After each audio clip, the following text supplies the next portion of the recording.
Hello everyone and welcome back to target NTGC NET. दोस्तों आज है 5 जून यानी कि वर्ल्ड एनवायरनमेंट डे। तो सबसे पहले आप सभी को वर्ल्ड एनवायरनमेंट डे की बहुत बहुत बधाई।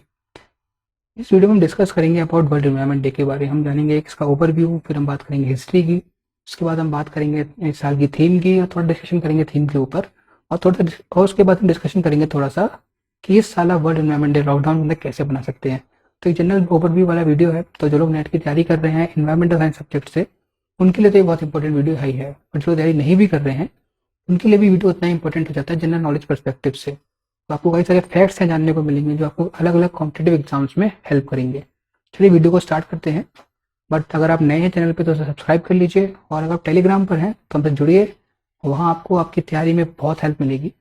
कई सारे क्विज हम स्टडी मटेरियल्स में डालते रहते हैं, उनको आप एक्सेस कीजिए और आपको बहुत हेल्पफुल वो चैनल रहेगा। तो प्लीज़ ज्वाइन कर लीजिए, डिस्क्रिप्शन में लिंक दिया हुआ है। तो जैसे आप सब जानते हैं, देखिए वर्ल्ड एनवायरनमेंट डे जो बनाया जाता है वो बनाया जाता है 5 जून को। वर्ल्ड एनवायरनमेंट डे का जो मोटिव है, देखिए वो है इन्वायरमेंटल जो कह सकते हैं चेंजेज हैं, इन्वायरमेंटल इश्यूज हैं, उनको एड्रेस करना, एक जन भावना यानी कि एक लोगों के अंदर कॉन्सेंस डेवलप करना कि वो इन्वायरमेंट के प्रति थोड़ा सचेत हों। तो ये एक जनरल मोटिव है वर्ल्ड एनवायरनमेंट डे का।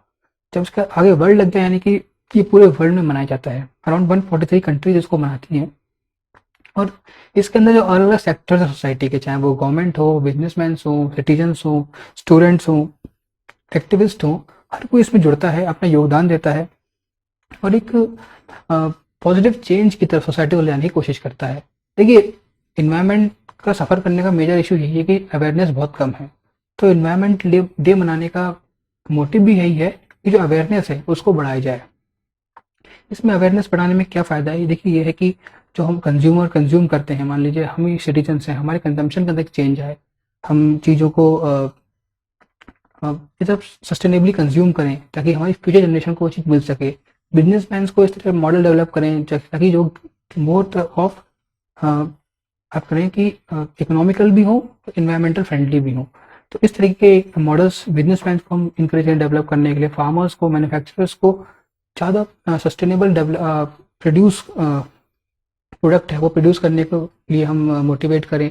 गवर्नमेंट को हम ऐसा पुश करें या फिर गवर्नमेंट के अंदर ऐसा इंस्पायर करें कि जो उनके इन्वेस्टमेंट्स हैं, गवर्नमेंट इन्वेस्टमेंट हैं, वो इन्वायरमेंट को रिपेयर करने में ज़्यादा खर्च हों। उसके बाद हम एजुकेटर्स स्टूडेंट्स को इंस्पायर करते हैं, जैसे कि टीचर्स होते हैं वो स्टूडेंट्स को अलग अलग चीज़ों के बारे में बताएं। एक्टिविस्ट हैं वो यूथ को, ऐसे लोगों को जोड़े अपने साथ, तो कि ग्रीनर फ्यूचर की तरफ हम बढ़ सकें। यही एक मेजर मोटिव होता है वर्ल्ड एनवायरनमेंट डे मनाने का।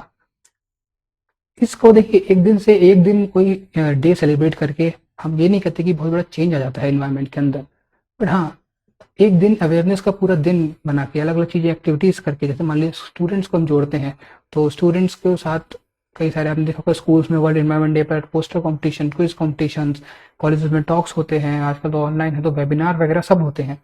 तो इसमें क्या है कि बच्चों और अलग अलग यूथ, एक्चुअली सोसाइटी के अंदर यूथ का जो योगदान है सबसे ज़्यादा होता है, तो यूथ को इसमें जोड़ना एक दिन ऐसा सेलिब्रेट करके, तो एक पॉजिटिव चेंज डेवलप करने की कोशिश है, और ये लॉन्ग टर्म चेंज जिसे हम कहते हैं वो डेवलप होता है इसके थ्रू। तो यही एक मोटिव है, मेजर मोटिव होता है वर्ल्ड एनवायरनमेंट डे मनाने का। देखिए हर साल ये मनाया जाता है, और अलग अलग government, non government organisations, communities, celebrities, हर कोई इसमें जुड़ता है, हर कोई अपना योगदान देता है अपने लेवल पे, हर कोई कुछ ना कुछ करता है।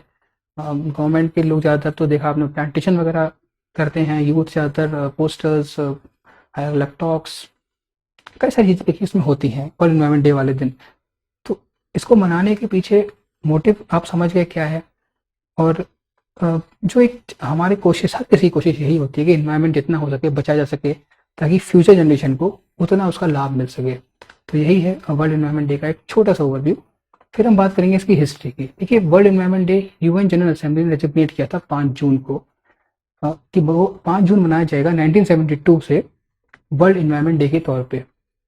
ऐसा क्यों 5 जून ही क्यों? 5 जून इसलिए क्योंकि 5 जून जो था वो था वह as a first day of Stockholm conference. तो स्टॉकहोम कॉन्फ्रेंस का फर्स्ट डे 5 जून को था, तो इसलिए वो 5 जून को डेजिग्नेट किया गया as a world environment day.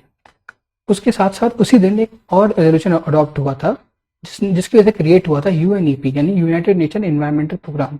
तो इसलिए 5 जून जो डेट है बहुत इंपॉर्टेंट हो, और इस डेट को मार्केबल बनाने के लिए, इस डेट को रिमेम्बरेबल बनाने के लिए हर साल वर्ल्ड एनवायरमेंट डे मनाने की पहल की गई।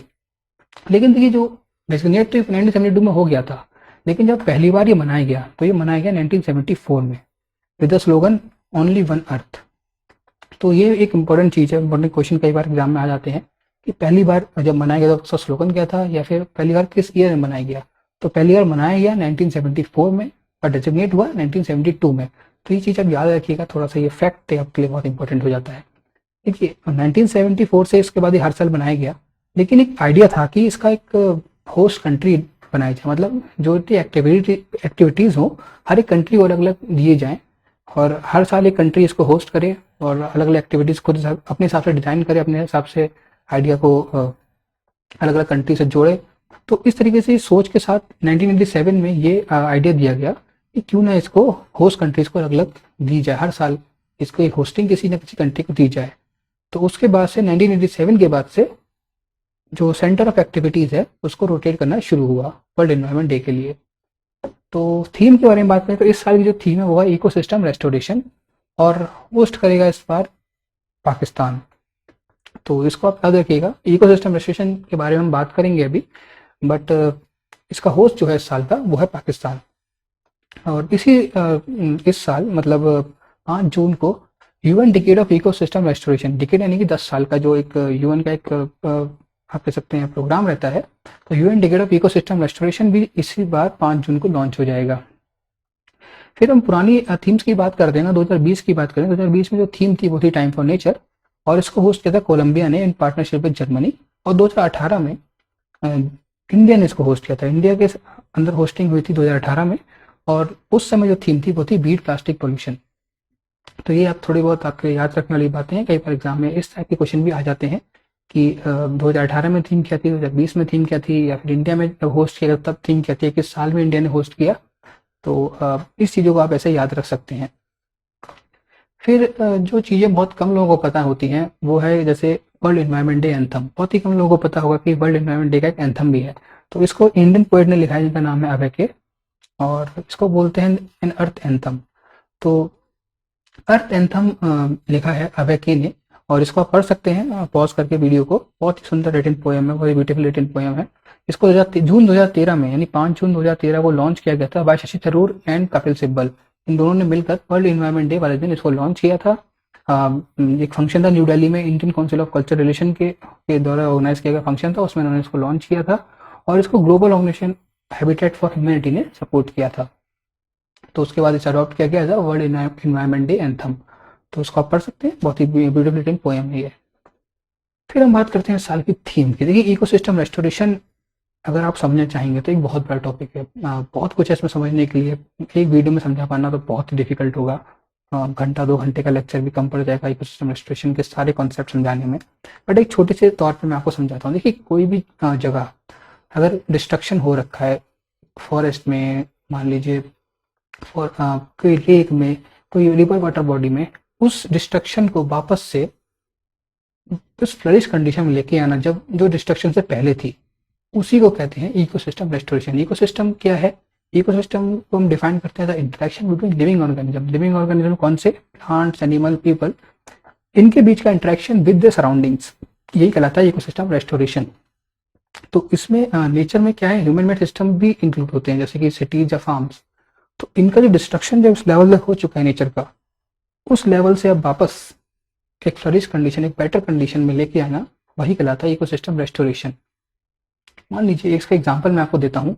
मान लीजिए कि कोई फॉरेस्ट है, वो पूरी तरीके से कट कर दिया गया है, वहाँ सॉइल पूरी इरोड हो चुकी है, अब वहाँ कुछ नहीं बचा, वो बंजर एरिया हो चुका है।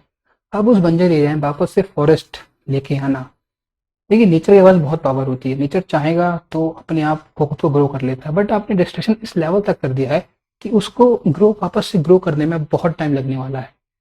मान लीजिए, बट हमारे पास अब तक टाइम बचा नहीं है एनवायरनमेंट को प्रोटेक्ट करने के लिए, तो हम क्या करेंगे, उसे असिस्ट करेंगे ताकि वो थोड़े से कम टाइम में या फिर थोड़ा जल्दी रिस्टोर हो सके, या हम उसे इस तरह एड करेंगे। मान लीजिए हम क्या करेंगे, अब वहाँ पे सॉइल पूरी डिस्ट्रॉय हो चुकी है, तो हम वहाँ पे सॉइल प्रोवाइड करेंगे, फर्टिलाइजर्स प्रोवाइड करेंगे। फर्टिलाइजर्स यहाँ पे नेचुरल फर्टिलाइजर्स की बात हो रही है, फिर कई बार हम लोग सीड्स प्लांट करते हैं, ग्रासेस प्लांट करते हैं, इस तरीके से वहाँ पे नेटिव स्पीशीज़ को प्लांट करते हैं। तो इस तरीके से एक हमारा पूरा प्रोग्राम चलेगा, वो भी करता है इकोसिस्टम रेस्टोरेशन, उसका प्रोग्राम चलाते हैं, वो एक तरीके से एक साइंटिफिक वे में उसको हम डेवलप करते हैं। तो वही है इकोसिस्टम रेस्टोरेशन, वापस से वहाँ पे फॉरेस्ट डेवलप कर देना, लेक पूरी खराब हो चुकी है उसको साफ करवाना, उसको वापस से उसके अंदर फिशेज वगैरह, प्लांट बॉडीज सब कुछ ग्रो करवाना। तो ये सारे कुछ इकोसिस्टम रेस्टोरेशन के अंदर आता है।